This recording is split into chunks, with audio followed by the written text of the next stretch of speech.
Seorang pemuda mendapat sorotan netizen atas aksinya. Hal tersebut terlihat pada unggahan video yang ramai di media sosial. Salah satunya diunggah oleh akun Instagram @makassar_info pada Rabu 27 Oktober 2021.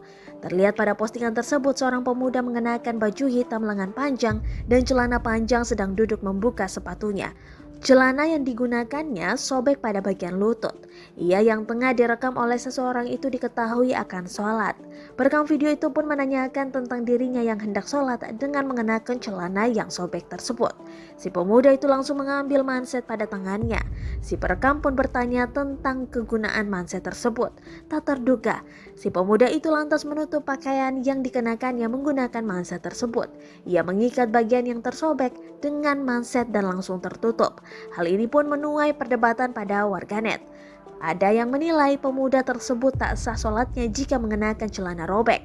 Ada pula warganet yang menganggap hal tersebut tak masalah asalkan niat dalam hatinya.